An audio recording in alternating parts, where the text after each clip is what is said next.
What's up? There it is. Buzz and Bun. Right here. So that's the name?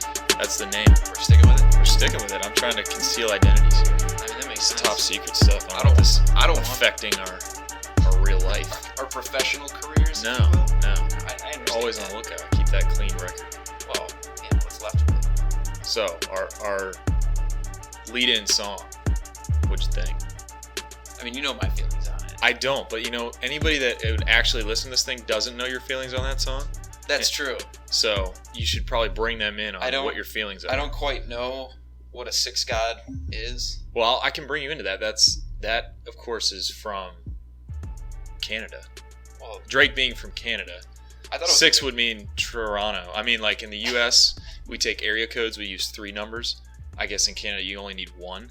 Okay. Which is crazy because it's a really large country. I don't know how you just know where one area is by one number. I think size-wise, it's got to be just as big as the United States, if not. I mean, it's not as nearly as populated. I get that, but it's not a third of the size. See what I'm saying? Like, yeah. we use 3 numbers. Yeah. So I don't know. But I guess I've never been to Canada. I enjoy Drake's I've actually music. been to the 6. Oh yeah, you've been to the 6. I've been, and you don't know what it is. I did not know that. No, I do now though. I feel very informed. You're no to this. I am no to this. You're no to this.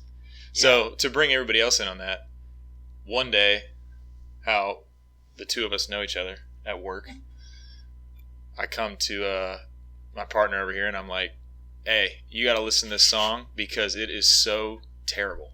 It's like the worst song I've ever heard. I don't think you introed it with that. I think you said it was. You need to know this song. Right. You said it's good. No. You liked it. I know. You were into it. No, because I absolutely hated that song right from the get-go. I don't think I knew that. I don't think that was made clear to me. And I'm a big Drake fan. Hated it. Drake is Love the beat. But I don't know where his lyrics the went. I don't know where they went. He's. But they left him when he made that song. I think they've left him a while ago. He doesn't. What's a while ago? I don't know. He just doesn't seem to have. When did he have lyrics? In your mind. What was his first single? That was good. Are you kidding me? His first single was like Best I Ever Had. No, it was before that. Okay, so you're first talking... name, greatest, last Oh, name. no. Flip that. See, that's post for Best I Ever Had. No, it's not. Yeah, it is. No way. Yeah. No way. Yeah. I will challenge you on that. You're talking about the I know you're the More Than a Game song that like Eminem and Kanye are all in. No. This was the one that was on that. Oh, maybe. Yeah. Maybe that's it. All in Sprite commercials. Yeah, that one. Yeah. I like the Sprite commercials. I like Sprite. It was creative. Yeah, it where was he like creative. bursts into speakers and stuff. It felt new. It felt no to me. It felt no to this. It felt no. You're not no to this. And we're referencing the no from the song Six God. I don't even know if that's an accent. That's some cool thing that I just don't even know about at this point. I think he's just trying to reinvent stuff. And that's what he does. He's reinventing what? The word new? I guess so. I mean... All right. What else a no way to spell no. See, I'm confused now. Maybe I'm trying to make fun of new by saying no, and I'm all tripped up. Maybe it's like pseudo-French, like Neaux. It could be. No? It could be. I don't know. See now that's overstepping some stuff, and I think it's getting a little weird. And I think I'm kind of nitpicking Drake's lyrics, which I think right now we've spent more time nitpicking that one line than he spent writing the song. So you're right. It has to be. That's our problem. That's on our end. There's nothing. Which is fine. It's all right. That's what he does, though. So anyway, but we digressed. Buzz and Bun podcast. First one, maiden voyage. One day at work, like. I think it had to be like longer than a year ago. It was over a year. Yeah, we just realized that we have some pretty cool opinions on things, mainly movies. And I think we're the only ones that think we have good opinions. Probably, on them. And I think that's all that matters. Though. I think it's an interesting mix because it could be the fact that we are the only two that listen to this. So yeah, it's between us. That may be it. So how it came up is I enjoy listening to Childish Gambino, otherwise known as Donald Glover. Dong Lover. And who is also in the show Community. Yep, yeah, he is. And in what movie just came out that he's in? Oh, it was... Martian. The Martian. He was in The Martian. I was also thinking of letdown. The Lazarus Effect. He was also in that, too. Okay, I didn't see that either, but it looked pretty bad. It's on Netflix already, and it just came out not too long. Yeah. God. So, but harsh. That doesn't affect him. He's got multiple lanes in which to drive fast in. And talk about a guy that fell off as a rapper, but... I won't digress. I don't know. I think he still got it. it hasn't gone anywhere. He just hasn't come out with anything worth listening to. I think he's doing stuff. He's working on stuff. I know it, but I think he's done being. I think when he comes back, he's going to be done with Childish Gambino. What does that mean? Like he's just Donald Glover? I think he's going to be Donald Glover. What, just a comedian that raps? No, I think he'll just be the rapper known as a Donald Glover, minus all that. I don't know if I'll like that. We'll see. I'm not about the naming. I'm about whether or not he makes good stuff. And I think he will, because I like him as an artist. Yeah, I can do that. I think he's a creative guy. I think he's got a lot of different influences other than the traditional money bitches, etc., etc. Which is why I like him, actually. Well, it comes across as an intelligent rapper, which is something I think is good. Or maybe not intelligent in the sense of book smarts, but maybe a little more learned in the cultural ways. That was like the least intelligent way to say that. I know that now, but I hopefully that comes across as what I'm trying to say. I mean, I think it's just that he, as you were talking about, just talks about other stuff. Yeah, I think he's lyrically gifted. I mean, I think that's because he's a smart guy behind the scenes. Yeah, I think that helps. And he's not the only one. There's plenty of guys out there that can wordplay their way through and make a masterpiece of a song. Absolutely. But Childish Gambino, I can't. I can listen to that anytime. Camp was astounding. And even his EP, nothing happened after that. The EP, man. Yeah, it's the post camp that I'm really having an issue with. Actually, the more I listen to the stuff post camp, the more I kind of like it. Like 3001. Oh, that's a great song. Sweatpants is really good. Yeah, they're all those are radio hits. They're in there. There's a couple gems in there. I'm not saying it's to the same caliber. Oh no, there's definitely It was good. Yeah. It took a while though. It wasn't immediately I know sometimes you put on an album and it just hits you that is a good album. This one took a couple listens for me to kind of get into the swing of it. I don't know if it was the transition from his original stuff into this more artsy, more thoughtful, more artistic version of himself, which it shows, but it took a little effort on the listener's part. I think he got to the end of camp and he knew his style, and then he wanted to Donald Glover his own style, which is crazy because I think you're right. He wanted to be more like himself than he already was, which is weird. But see, that's what I'm talking. The intelligence thing. That's so meta of a thought process to outdo yourself by being yourself. Yeah, that's a wild thought. Yeah, and that's kind of what I think happened to Cudi too. Not to turn this into a whole rap thing. Yeah, but Cudi did the same thing. Right off the bat, he was very down to earth, and then that whole concept that he was an alien and a Martian. I think it was almost like Dr. Manhattan from Watchmen. From the Watchmen. Yeah, he wasn't himself, and he was above everybody in some metaphorical state, and to where he couldn't relate to any hip hop and everyone anymore, which is weird. And I think Gambino's doing the same thing. But I'm not saying it's necessarily a bad thing. I think as a listener, you just gotta brace yourself for it. Yeah, you definitely it requires more effort, which I don't think you really need as a listener. I don't know. No, it's sometimes. Well, I guess it depends what you're looking for. Are you trying to put effort back into listening and breaking down and dissecting the lyrics, or are you want to just face value tune? You know what I mean?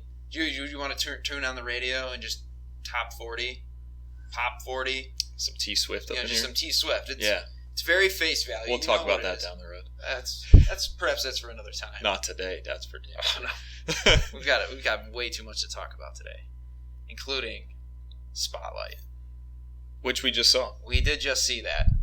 And first day that it's been out. First day. We might be the first people recording on it. How did that fly that far under the radar? Well, I mean, I can see why, but then how does it? I don't think it started pushing for in its trailers on the movies as we're watching on a TV right now, but for the last week or something, and then we walk in today and it's a full theater. A full theater, mind you, at what, noon on a Friday? 11:55 bird special. Early bird special, which great deal. Great way to see it. I got to be doing that more. When you can go into a movie theater when the sun's out and then come out when the sun's still out. Yeah. Oh my gosh. You're gonna be fine. I don't know that your day gets any better than that. Well, my day. It for starts. A normal person, I think it starts. Albeit the movie was fantastic. It starts with not seeing such a heavy movie. Oh my god. I left there. Like I said, it was a great movie, but I left there just feeling just heavy. You know, it was funny because like the movie is building toward its end, and they're gonna run this story. Yeah. It's gonna expose a lot of things, and a lot of people are gonna, like good guys win, right? So like the screen goes black, and I'm like, all right, cool, good guys win. And then this feeling rushes over me, and everybody else in the theater were like, oh my god. We all felt filthy. I'm pretty sure. Terrible. Not terrible. The movie was amazing, but like, no, the movie was good. It's just a terrible, terrible feeling. But you know what? It did an incredible job at creating that just soggy atmosphere of just utter filth that just was taking over. Was literally just hanging over the city, but no one could see it. And what was crazy is that they do that, and it was not gory. There was no details of anything. No, I mean they do go into detail on some things, but it wasn't over the top. Right. It wasn't just like beating you over the head with those details, because I don't think anybody could sit through that if they were. But what I would say is maybe that's kind of the beauty of it, is that they don't address those things, and that by not addressing them, it makes it hit harder. I think so, because you in your mind are envisioning that, or like it's so vast of an array of possibilities of what people went through that you fill it in for yourself, and it's almost I agree. I think worse. The less is more in this regard. Yeah. And for what it was, I would say about a 2-hour movie. Yes. 2-hour movie.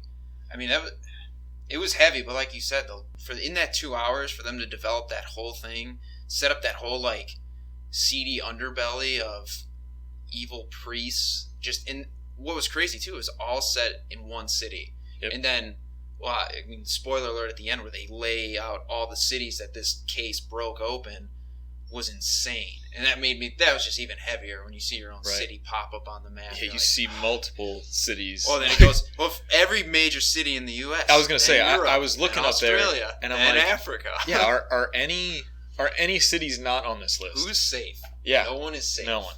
Everybody is just exposed, and it's terrible. It made me feel bad. But couple upsides. Really loved what Ruffalo did. Oh, he's awesome. He is awesome. I don't know. He is slowly building his... Quietly going off, if you will. His resume that doesn't include Avengers.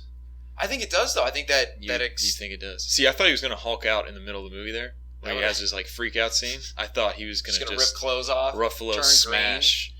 I mean, that probably would have been a quicker... It would have thrown me off. It would have solved the problem quicker, though. Just like Hulk hunting priests. See, I don't know Hulk's investigative skills, so... No, he smashes. Yeah, but what's he smashing? See, that's the whole point, is like we can't rush it. We need to build this. We need to build this story. We need to wait. But they did a great job, too, and I don't want to give away the spoiler, but when you find out the key information about Robbie later on in the movie... Hurts. It changed. It goes with so much. It hurt, but it was like... You understood why there was such a demand now to get it out, which was cool. But as I didn't see it coming. Such a demand to get it right, not only now, and that was important too. Because as you'll see that, like as Robbie is kind of fending off everybody pushing for it, he knows he has to get this right because some people didn't get it right. I'd agree with that. Well, him being one of them, possibly. Well, you just spoiled it. Like I literally just stopped abruptly because I was about to blurt it out. F it. F it. F it, Daddy. It's not even that much of a spoiler. No, it's really not. That's not the big... See, I was waiting for like, whoa, he was one of the kids. That's right. But that didn't happen. I didn't think that was it, though. But like, this is a movie I think you go into not expecting a spoiler. I think because you've seen... Well, right. I think a majority of the people seeing this have seen this play out in their lifetime. They know what happens. They don't know the gritty details of the Boston Globe that broke the story, but... They know. You remember it. They know the outcome. They know it's become basically a stain on the Catholic Church. So everyone knows it, whether you're Catholic or not. It was a big thing. So I don't think it's very easy to spoil this. You already know most. But it's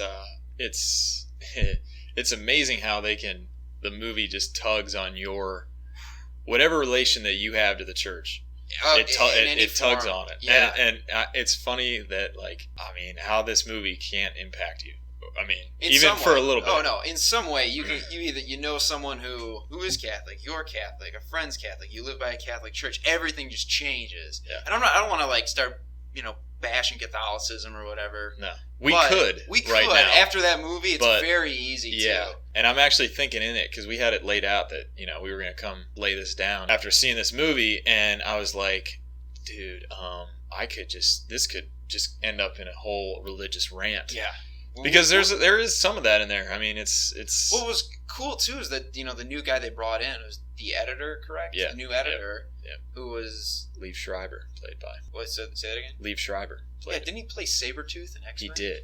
This was a much better film. That's all. It was close. They were almost even. Narrator guy from Hard Knocks. Yes. No, he was really good too. I think is the role he was playing, but he was a Jewish guy, and like they said, it took like an outsider to kind of come in and see it from a different perspective, which was cool. And that is counteracted with how close to it that Michael Keaton's character is, having grown up. Oh yeah, they just do a great job of bringing that home about how everybody knows everybody, and almost as much as everybody knows everybody knows this was happening. I would say my one gripe with the movie is, and maybe that this might just be on my end, that immediate time frame when it jumped from like the late 70s into the current time frame, I was having trouble deciphering when was when. Like I couldn't tell it was 2001 until they referenced 9/11 in it. Are you serious? Yeah. Oh, wow. Well, no, I shouldn't say I wasn't able to reference that, because I was seeing like computers and stuff. They were referencing internet and things like that. So I got that. But there were still a lot of those lingering old technologies, like the file cabinets and stuff. And I get it, those were still there. But it wasn't a clear-cut definition. And I don't know if there was a date that popped up like immediately after, and maybe I just was soaking everything in that I missed it. But that was my one gripe with it. And that's on my end. I think that's not on the movie's part. Now that you say that, because I had completely forgotten about it, but like I don't know where that was going to come full circle. Like they don't even reference that opening scene. I think through the rest of it, that opening scene was just was that the case that they were all in. That's what I'm not sure. Was that like the Gagin case or whatever they were talking about? And that would be in the late 70s. So that's where it all started, essentially. Right. I get that, but maybe some continuity with that, bringing that back in. But I'm not going to tell the guy how to direct. It was a phenomenal movie. It was awesome. Everything I read on it, spot on. It's phenomenal. You talked earlier about creating that seedy underworld thing. So like knowing your thing that you look for in movies, or that you love in movies, is creating a world. Yes. So I think that did.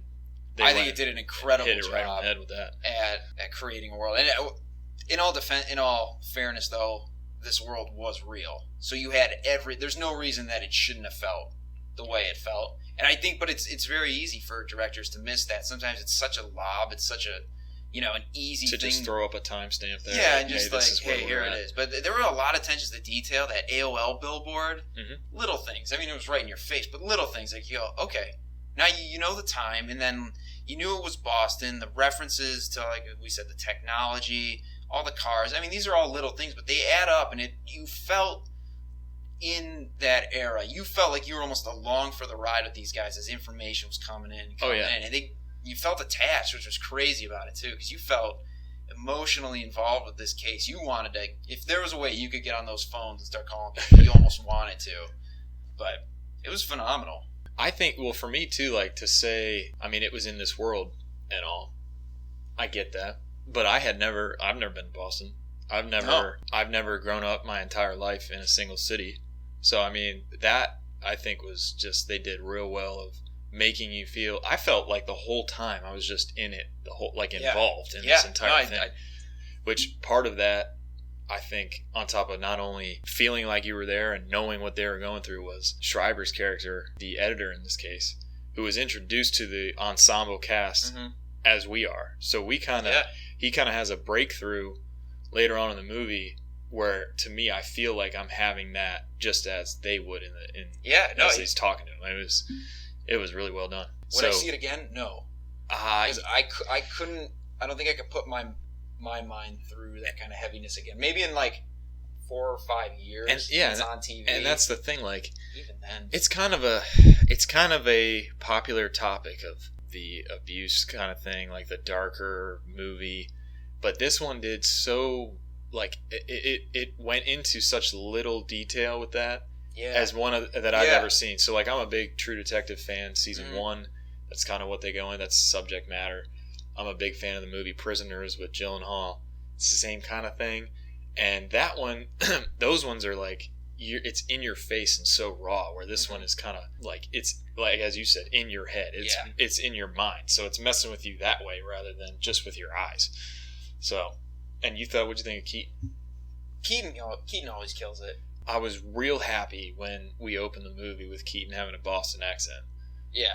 And I don't know if I just got used to it or what, or if it just faded. But to me, I was just like, man, I just wish that.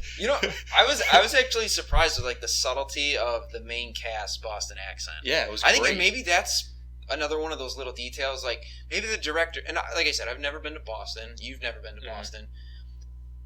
I feel like that's as a director, the first thing you want to do is jump on that accent, because it's like it's an easy piece to like dictate where you are on the map.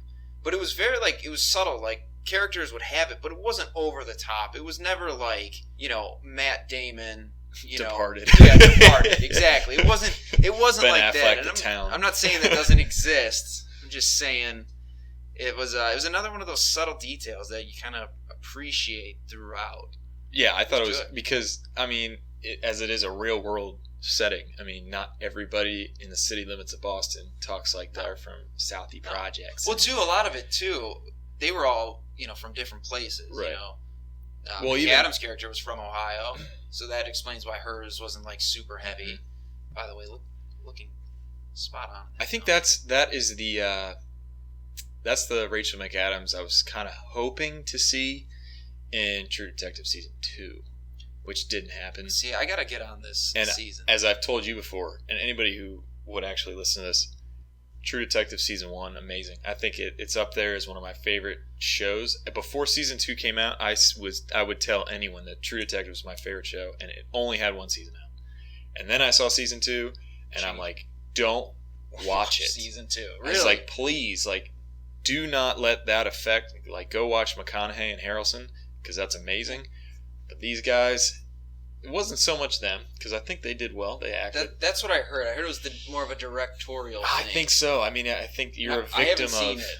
I will say, I'll preface it, I haven't seen first season or second season, any of it. Right. It's on my to-watch list. When the weather gets bad. That's what right. I keep hearing. That's been my crutch as of late. What I thought was crazy is that, like, I bring up Keaton, but there wasn't one actor in it that from the get-go was your lead person. Which I thought was kind of weird. I feel like every story that's told has somebody that's in it more than anyone else. Yeah. And this has a cast of 4 or 5 people that, I mean, it was really an ensemble cast in the fact that the main focus shifted between 3 or 4 legitimate people, I would say, like, throughout it. And it was good, but as soon as I left, I was like, I need pick-me-up tunes. I was trying to find some Drake, Six God. Yeah. That was just the fix. I'm so no to this feeling right now. Drake should have done the soundtrack for this movie. It would have been so much better. Wow, that would have been something, I'll tell you. What did you think about the trailers beforehand? I'm really into this movie coming out. What is that? Midnight Special? No, that's definitely not. Oh, dude, that was the best. Are you serious? That was the best looking one out of all. You're being real right now? Forgetting the other one that was really good, and that was the housing market one. That one is the one I was talking about. I mean, you put Brad Pitt, Steve Carell. The cast alone. I was like, what's his name? Oh, you're talking about Christian Bale. Well, yeah, Christian Bale's in there. You can't leave him out and of that. then, what's his name? It's a Notebook guy. Oh. Puny little guy. Yeah, Remember the Titans? Ryan Gosling. Ryan Gosling. I love it. All 4 of them. They might be my favorite group ever. That's amazing. I'm worried because as soon as I heard it was from the director of Moneyball, I'm like, is this just another Moneyball thing? The numbers were there all along. What would be wrong with that? I mean, I don't know. Moneyball, dude. It's just, I feel like that story's been told. That director told that story. Well, this one's real, and it's a little different. So was Moneyball, right? Well, yeah, but it's a little different. It's not a sports movie. For me, it reminded me more of like maybe a watered down Wolf of Wall Street. Yeah, it definitely looked like a family friendlier version. Yeah, and I still could do it. Yeah, no, it looked as a whole like really good. Like it looked like one of those movies I would like to go see easily. Yeah. And I could see you being really into that. Oh yeah, I'm definitely Midnight Special didn't strike anything odd for you? Dude, I can't even remember that. Like, I swear, as soon as I saw that title page come up, I immediately forgot it. Like, what all happened. Do I have to explain it to you? Yeah, go Remember ahead. there was the... For everybody. I don't really even know what was happening. All I know I do remember being confused. You know what? It's that guy, like that kid, right? He had some kind of powers. He's not like us. Yeah, you're definitely into that. I'm into mutants. Yeah. Maybe he's a mutant. Maybe he's God. Is I don't know. An X-Men, like, spinoff? No, it's definitely not. Definitely But what I liked about it, too, is because you don't normally get to see these kind of movies in the sense that it's like a drama. And that's what I mean. If you go back, think about, like, so we were going to see this movie. Think about all the trailers. They were all dramas. There was nothing that was even, like, remotely lighthearted about anything being shown. Which I kind of disagree with. I take issue with. You got to break it up. Just because I'm seeing one heavy movie doesn't mean all I watch is heavy movies and just, get depressed. So you expect to see, like, the Good Dinosaur trailer coming through? I think it'd be a nice change of pace. I'm not saying go that I would far. honestly think, like, what movie am I in right Yeah. now? I guess that's all part of it. I mean, the thing is, you're in an R-rated movie, so they're going to direct the trailers of R-rated movies to other people that are going to see. I get that, but I don't know. Maybe that's why that movie stood out so much to me. It looks like something that like plays on the CW or something. Honestly, to me, maybe you're not wrong. I'll I'll tell you that right now. You're not wrong. But is it going to be a straight to Netflix movie there? God, you know what? I wouldn't mind it because I'll watch it. There was another one that I was really excited about. Lily? No, but what was that called? Was it called Lily? Yeah. No. Yeah, I think so. I'm a very open-minded person. Nothing. I got nothing against anyone that chooses to live lives like that. No, and that's the thing, though. Let me be fair. A, Seinfeld reference. There's nothing wrong with that. B, you don't choose to live your life like that. Anyway, I agree. But yeah, it's not a film I'm gonna see. Yeah, that one's probably not for me. You know what's funny is I don't like that actor anyway. Oh, what's he from? I couldn't remember what he was from. He's in Les Mis, and he also played Stephen Hawking. And did he win for that? I think too. I don't know. I think he did win. Theory About Everything. Yes, correct. Yes, I did not like him from Les Mis. I never saw that movie, so I can't. I'm surprised you saw that. That's props, man. Open mind, dude. No, I'm not opposed to it. I agree. It was an amazing film. I mean, revolutionary in the way how you don't, lay down tracks in a studio. Right. Yeah. Oh, right. That it's a real I can appreciate movie. I can appreciate the work. It's just one of those things. It's a topic I'm not really interested in. Honestly, if it wasn't for you going to see this movie today, I probably wouldn't have seen it. Which I felt that. It's like when I think about it, like I like to go to the movies and not leave feeling like a piece of shit. See, I look back and I was like, as I think as the movie's starting, I'm like, okay, yeah, this is definitely a me movie. But it came over me of like, I don't think this is a Bun movie.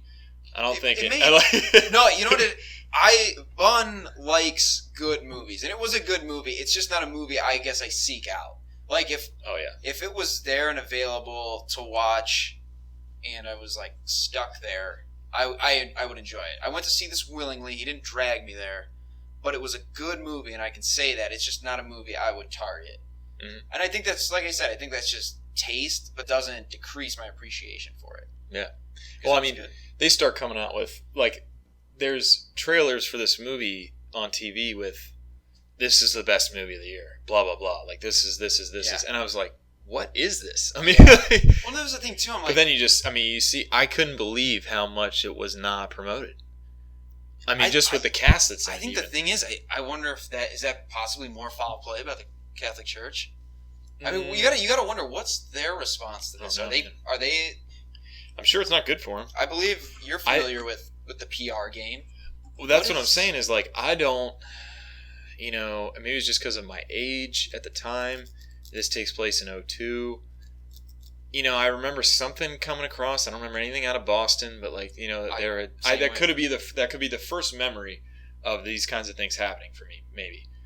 But I think that just brings it right back to the surface. I mean, it's rough. Totally I mean, it's not good for them. Now, it's obviously only it as far as leadership goes, it only talks about what happens in Boston. I mean, it's not talking about everything like it No. actually going to the Vatican, which is kind of crazy though. At the kind end, of reference it though. yeah, right? where that archbishop ended up going. he went to Rome. Right, the most exclusive place to work as a member of the church. It's almost like a mill. Like you create these people and send them out and bring them back in. Like it's one big kind of. It did a good job too of just how many churches are in Boston. Good God, I mean, no pun intended, but like it was. I mean, they do a good job of just bringing you into it. Of hey, this is a big deal. Like the Catholic Church in Boston. Well, I think once they bring the numbers side to it, I think you don't. Yeah, I'm just like, how do you have 1,600 priests in because what I'm thinking is that you only have one or two at each church. I mean, no, I don't think how big I guess the city is. I mean, Boston's one of the biggest cities, obviously. Mm-hmm. So I guess, and it's heavily Catholic. I would say majority, overwhelmingly Catholic. So that makes sense. Why that population is so dense and why the number of priests is so high, but just like I said, once the numbers come into it, it really hits. Oh, it does. It definitely does. So that is obviously in talks for Oscars and nominations and that. I honestly, less than any year, I guess I would say, can't really think of too many films right now that are up for nominations. I mean, I can't think of one that I saw earlier in the year that is like, oh yeah, that's going to get called. I mean, I feel like it might be a little bit of a down year, or there's just a late push. No, I think you'll get it, especially to Christmas time. You start getting it. We're not even Thanksgiving yet. Well, I mean, obviously you'd like to be seeing some trailers coming our way, but even that, I feel like every year. I mean, there's something early in the year, maybe even a summer fall film that's actually up for consideration for that, but I can't really bring it. That doesn't really come to mind right now. When was the last movie that you saw in theaters before this? Oof. Going back a ways. Because I do think it's been some time. Last movie in theaters was Martian. It was Martian, and actually, that was a good movie. I know it wasn't as good as you. So the way this played out for everybody is we're at work. I got an open weekend, which is rare, and I'm like, I come to my guys, I'm like, hey, I'm seeing a movie. I'm probably gonna pull a double feature here. Like we're gonna do 2 back to back because Martian, I think it was the first day it came out, and I'm kind of into it. I mean, I'm a space guy. I like it, but it's a little too close to the heart when it comes to Interstellar. You even got the same characters. Not the characters. You got the same actors in there. Yeah, you had... Much different characters played. That is a bit of a quandary why that would be done. I just find myself in a really weird place when it comes to that. Is it a borderline love triangle? Would you say? Because if I loved The Martian, then it might be considered that. Okay. Maybe, you know what? Maybe I'm on the outside of this love triangle. Oh. You know what I'm saying? Maybe I'm that guy. Maybe you want to get into the mix. Maybe I'm disgruntled because there's so much space Interstellar and Martian going on. Got a pretty healthy relationship. Right. Maybe you're a little jealous. I think I am, actually. I think that's it. Which is kind of nuts. I didn't mind it. I was able to look past it because it ultimately, same characters, it added familiarity. Why they would do that, I don't know. But I didn't mind it because it had 2 totally different feelings. And I think that's... Once I got past the characters, it diverged from there easily. And I knew I wasn't watching the same movie. Yeah, I mean, Matt, this is a much more enjoyable and likable Matt Damon. Oh, I'm really into that. I think anybody who's seen Interstellar would agree. Jessica Chastain, I like her either way. I don't think there's anything that she's in that I don't like. What's the next movie she's going to be in? Is it going to be another space movie? Is she just going to be... I have seen her coming up in something. I can't remember what it is, but I will probably see it. I swear by her. She has... Well, I can't attest to her before Interstellar. I'm not... You never saw Zero Dark 30? Oh, I forgot about that. Oh, yeah. I forgot she was in that. Badass. That was good. Yes. You're right. I think that's a She's winner, three too. for 3 for me, then. Right, dude. Okay. You made a good argument. I'm in, dude. I'm bringing you in here. I'm in, dude. Drink that Kool-Aid. That's right. Yeah, so anyway, that worked out. We ended up seeing The Martian. I really wanted to see Sicario. Yeah. Which is, Emily Blunt. I'm the same way. I'm pretty much seeing anything she's in. But I didn't get to. Time will tell if that was... We'll get you I'm not necessarily saying I made the wrong choice. I enjoyed it. You should let us know that you made the wrong choice. Well, I don't know. I mean, it's getting a lot more. Martian is getting a lot of great reviews and press and love, and I'm not really as high on it as many. I think you just got to let go of some of the. I can't let it go. You can't. I'm not saying let it. I'm not saying it's a. If anything, I'm not saying cut the cord. I'm just saying let it breathe a little. You know, let it get some space. I'm like married to Interstellar. Roll around in the yard and committed to that. Bring it back in a minute or two. Nah, maybe in an alternate universe I could like that movie. I'm liking this push though in space movies. Yeah, and actually well done space movies. Scientifically accurate, or an attempt to be scientifically accurate space movies, not just necessarily straight sci-fi space movies. Okay. I think it's cool. I think it's leading towards a new direction. I think it could be a fuse that possibly reignites the space program. The space program, a love for it, an appreciation for it, the youth of the nation growing up. Yeah, getting into it. I think it'll be cool. I look forward because technology's only getting better. The director's got a lot of things to build off of. And I think the space movies can only get better from here. Yeah, let's just hope that they don't get ruined.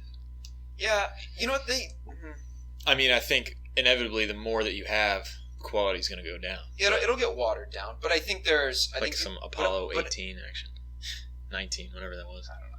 You didn't see that alien movie? I know what it's about. Oh yeah, I've never. Yeah, I didn't see that. It was. And I usually see that sounds like stuff I would like, but like I said, I like good movies. I like good movies. I like movies with style, which is a big part of it. And I think Martian did a good job of it, but it was also off a book. Yep. We gotta remember, but it's off a book, and I think that I don't want to say that makes it easier for guys. I think maybe no. I think you could argue it makes it more difficult because you have a lot of people. Every name a movie where people go, oh, the movie was much better than the book. No, I can't. Exactly. I think the argument for me, having read the books and seen the movies, that comes the closest to bridging that gap. Lord of the Rings. Yeah. Hands down. And if I know our good friend of ours, Mr. Mustache Mark, he's a big Mockingjay guy. He's a big Hunger Games dude. So I think he's going to see it this week. He said he's going to see it. Now, to me, I didn't like that series at all. You know, I was really thrown off. I mean, I don't know what I was comparing it to, but I myself was not ready for how dark that movie or that series was going to be. I was thinking, I don't know what was I thinking? What else is out there? What else is like that? There's a million movies like that. I don't know. Honestly, I felt like the Maze Runner was a rip-off of that, and I like the Maze Runner more. And I don't know why. Well, it's also books, right? That is also. Right. But, I mean, talk about it, as far as grossing movies, I mean, Hunger Games is way above Maze Runner. But to me, they're like similar caliber movies. I can't remember what I was thinking of, because I thought it was like Harry Potter or something. I mean, just like the level of intensity, maybe. Yeah. And then this thing happens, and people are getting slaughtered around Jennifer Lawrence. I'm like, whoa, this is not real, right? I was thrown off by it. That's the thing. Like, I like that. I like the concept of the book. I'm not saying I'm anti-movie. I'm just saying there were some parts in there that maybe took me out of it. Maybe they didn't do it. You have talked about that. I have talked about that. I don't want to get into it right now. Maybe it's a soft spot. It is. It's just too easy to not talk about. It's just, I don't know. I think it was more of a. I think maybe if you read the books, you're more than willing to look at the missteps throughout it. Me not reading it, I couldn't get into it. There were a couple just really stupid scenes, and I was like, I'm done. Yeah. It's weird because I feel like every time Jennifer Lawrence makes one of those movies, she's like 10 years younger than she is in any other movie. Like, it's weird. I can't remember. Like, I could see her. No. Like, if her Hunger Games movies are, it's just a younger version of her somehow. I mean, she goes from making, American Hustle and Silver Linings Playbook, and then boom, again, she's a teenager somehow. Very adult. And it's not even that she's playing a teenager; she actually looks like it. I mean, in this Mockingjay too, like, it's crazy. What I didn't like is that I did watch the second one, and it's the same thing. Is it? It's just the fact that, like, she's brought back in to, okay, this is the whatever the hell year of the Hunger Games. Like, okay, how's this any different? Yeah. And then, so as you can see in this fourth installment of this series, which is the last movie divided. The series, right? The last book. Sorry, book. The series, or the city, is the Hunger Games now. Like, but it's on a real, Spoiler alert. it's on a real, like, real world stage. We're not in the bubble anymore, guys. This is real. This is hitting the city. I just didn't care enough to even get to that point.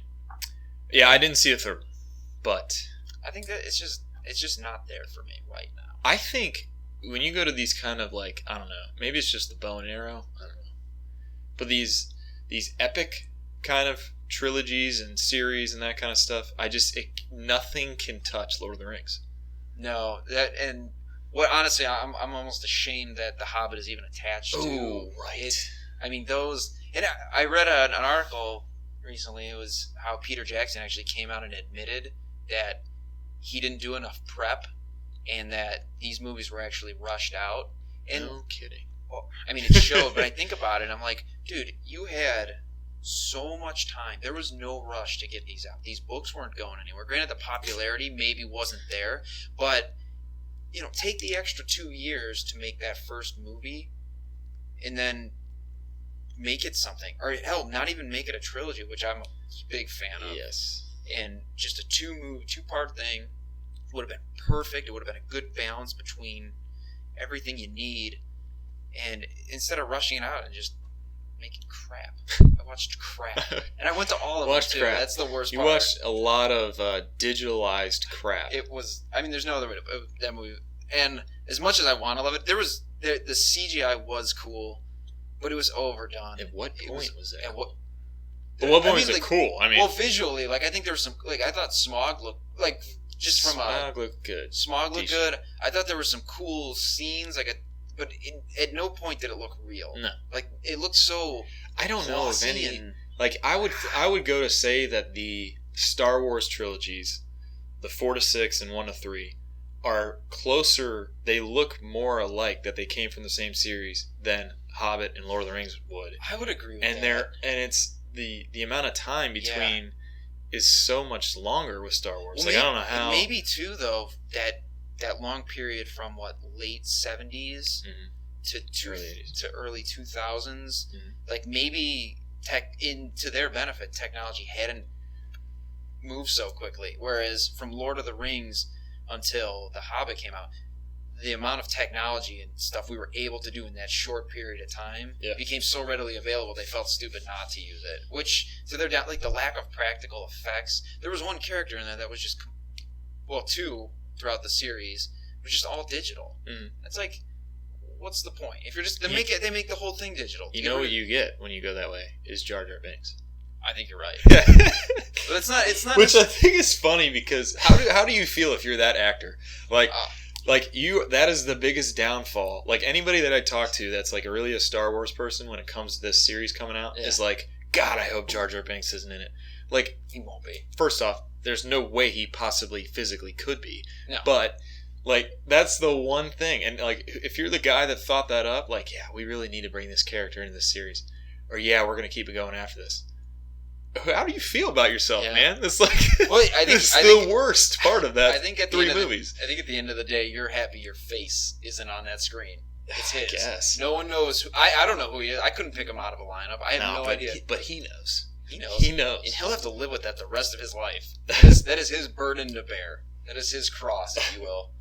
One thing I want to get to before we wrap is because of that first hour really flew by. Because of Spotlight. And I had been planning on this. Keaton, I think, looks completely different to me now since Birdman. Yeah. And that, it would need to be a segue to talk about because, really, I mean, this isn't a Michael Keaton movie. I mean, he's in it. But it's not, as I said earlier, it's not led by him. I mean, he... I would say he is the focal point, but it's not... Yeah, you're right. It's not led by him, but he is the... He's a contributor, I think. I would say he's a major stockholder, whereas the other are kind of minor stockholders. But the way it's divvied up, it doesn't feel that way. Whereas in Birdman, he is the guy. That camera is propped on his shoulder. And I remember, when it came out, I was like, there's not really anything about this I'll be into. When they go for that, theater, I don't know, I'm just not into it. The life of an actor kind of movie and whatever. I wasn't really into it. So you had seen it and were like, yeah, you got to check this out. And I was like, I don't really think so. So I'm on the way home on a flight one day, and I'm like, might as well watch it. And I remember watching it, and like my eyes, like I can't remember movies that like my face was that lit up as I'm watching this movie of like, how are they doing this? Yeah, I told you that first time you realize that it's all edited to look like one single cut, like one single take. Mm-hmm. It blows your mind because it's jarring at parts where you're like, whoa, what's going on? Is this really all one take? Because it sure felt like it. With this, I could pick out maybe a couple where I know they cut it for sure.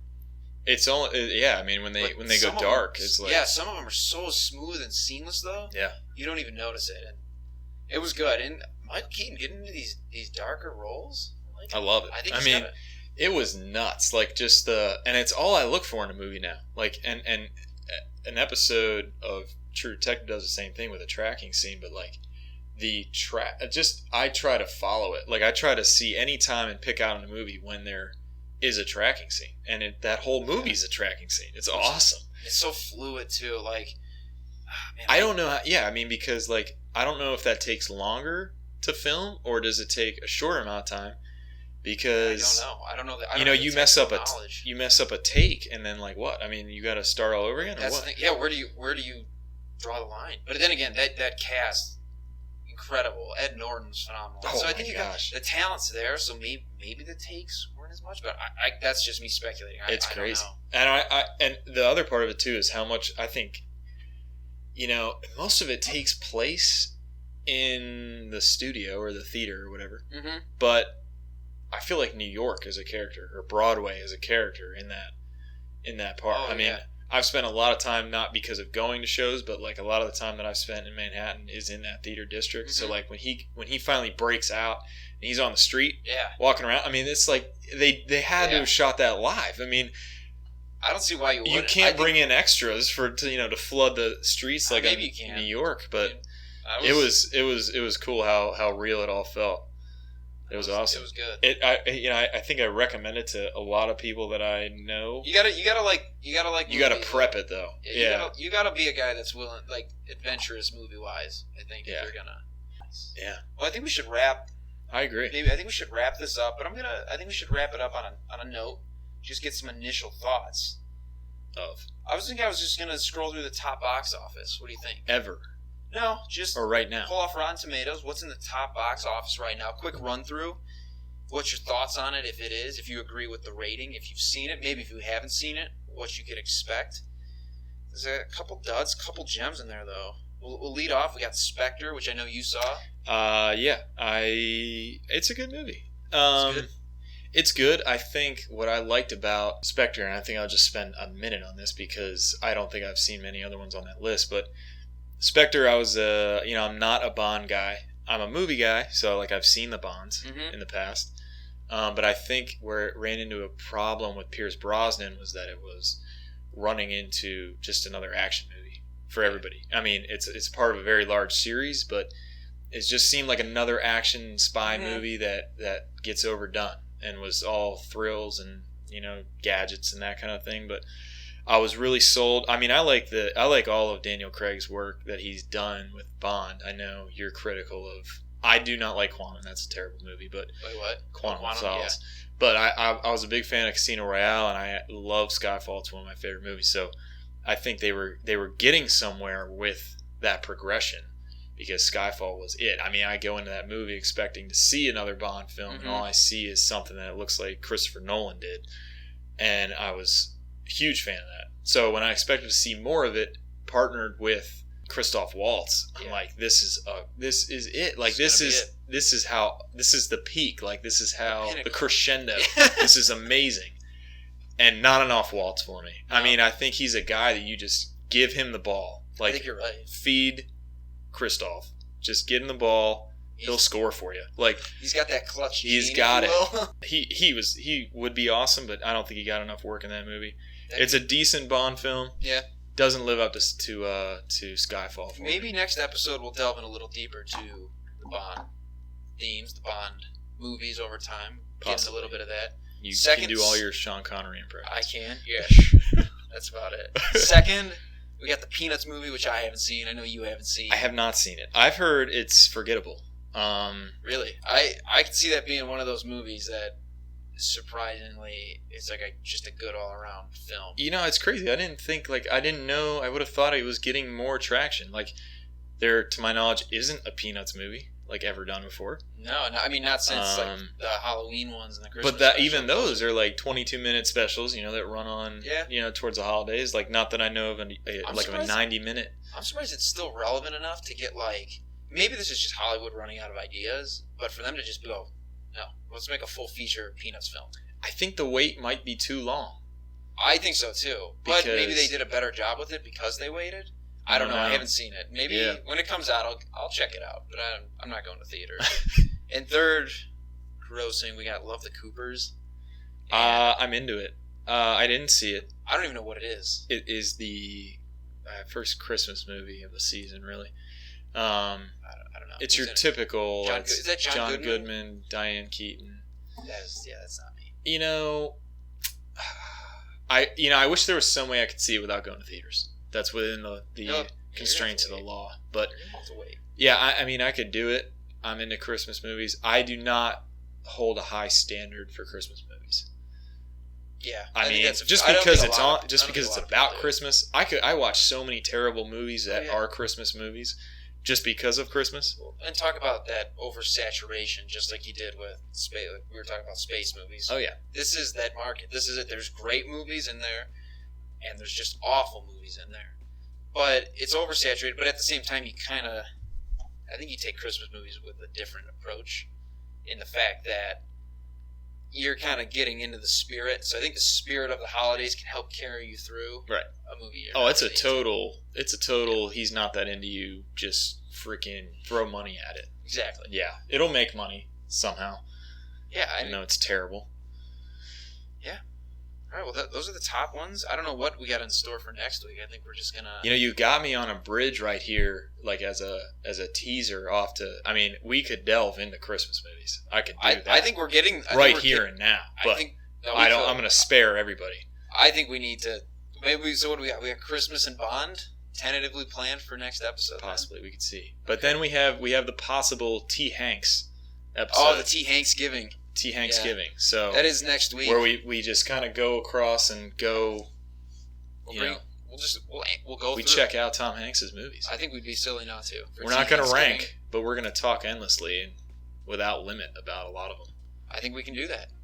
All right. Well, I think that wraps it up for the pilot episode. We're just winging it. Just winging it. That's it. We still got to do an actual pilot episode, though. Nah. See, maybe another time. We'll see. Not one on pilots. We'll check it out. It's in the book. It's in the book. It's on the list. It's on the radar. Yeah. Okay. All right. Well, I like it. I think that wraps it up for episode 1, season 1 of Bun and Bun. Buzz and Bun? Buzz and Bun. Buzz and Bun. I'm still getting used to that. All right. All right.